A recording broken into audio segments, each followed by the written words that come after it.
नमस्कार दोस्तों supreme court ने उत्तर प्रदेश मदरसा शिक्षा बोर्ड अधिनियम 2004 पर फैसला सुना दिया है। कोर्ट ने इलाहाबाद हाई कोर्ट के फैसले को पलट दिया। इलाहाबाद उच्च न्यायालय ने इस कानून को असंवैधानिक करार दिया था। इस फैसले को सुप्रीम कोर्ट में चुनौती दी गई। सुनवाई के बाद सुप्रीम कोर्ट ने फैसले को 22 अक्टूबर को सुरक्षित रख लिया था, जो फैसला आज सुनाया गया है। फैसले को सुप्रीम कोर्ट के मुख्य न्यायाधीश माननीय डीवाई चंद्रचूड़ जी, न्यायमूर्ति जेबी पारदीवाला और न्यायमूर्ति मनोज मिश्रा की पीठ ने फैसला सुनाया। सुप्रीम कोर्ट ने इलाहाबाद हाई कोर्ट के फैसले को पलट दिया। अदालत ने उत्तर प्रदेश मदरसा शिक्षा बोर्ड अधिनियम 2004 की संवैधानिक वैधता बरकरार रखा। सीजेआई ने कहा कि यूपी मदरसा एक्ट के सभी प्रावधान मूल अधिकार या संविधान के बेसिक स्ट्रक्चर का उल्लंघन किसी प्रकार से नहीं करते हैं। और सुप्रीम कोर्ट ने अपने फैसले में क्या क्या कहा उसे भी जान लीजिए। सुप्रीम कोर्ट ने कहा कि इस अधिनियम की विधायी योजना मदरसों में निर्धारित शिक्षा के स्तर को मानकीकृत करना है। मदरसा अधिनियम मदरसों के दिन प्रतिदिन के कामकाज में हस्तक्षेप नहीं करता है। इसका उद्देश्य उत्तर प्रदेश राज्य के अल्पसंख्यकों के अधिकारों की रक्षा करना है और यह राज्य के सकारात्मक दायित्व के अनुरूप है, जो यह सुनिश्चित करता है कि छात्र उत्तीर्ण होकर के सभ्य जीवन यापन करेंगे। और सुप्रीम कोर्ट ने कहा कि 12वीं कक्षा के आगे कामिल और फाजिल का प्रमाण पत्र देने वाले मदरसों को यूपी मदरसा बोर्ड द्वारा मान्यता नहीं दी जा सकती है, क्योंकि ये यूजीसी अधिनियम के विपरीत है। इसका सीधा मतलब है कि 13,000 से अधिक मदरसे यूपी में काम करते रहेंगे।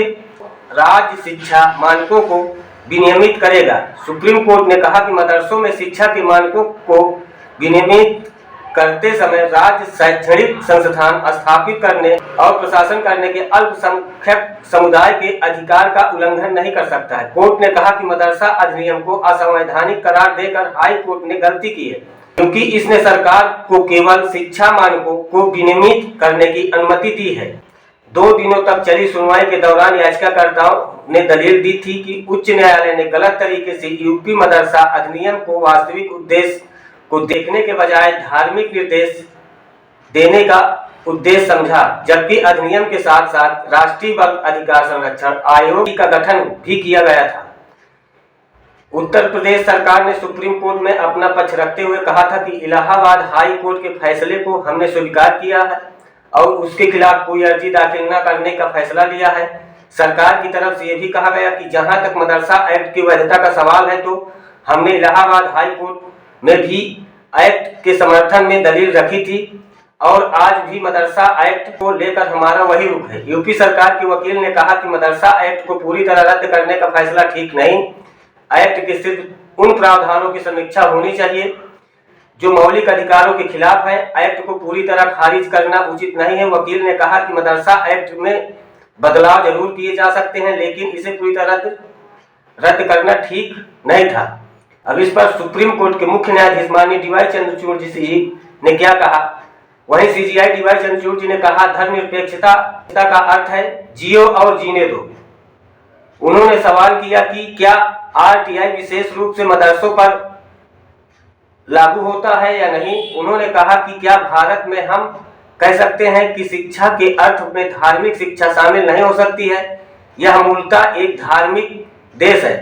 सीजीआई ने कहा कि क्या यह आपके राष्ट्रीय हित में है कि आप मदरसों को विनियमित करें। उन्होंने कहा कि आप इस तरह 700 साल के इतिहास को बर्बाद नहीं कर सकते।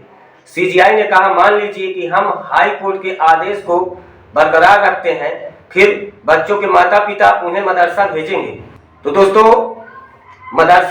यूपी मदरसा एक्ट पर सुप्रीम कोर्ट का जो फैसला आया है, पूरा डिटेल में मैं आप लोगों को बता दिया हूँ और आशा करता हूँ कि वीडियो आप लोग बहुत अच्छी लगी हो तो कमेंट करिएगा, शेयर करिएगा और चैनल को सब्सक्राइब जरूर कर लीजिएगा।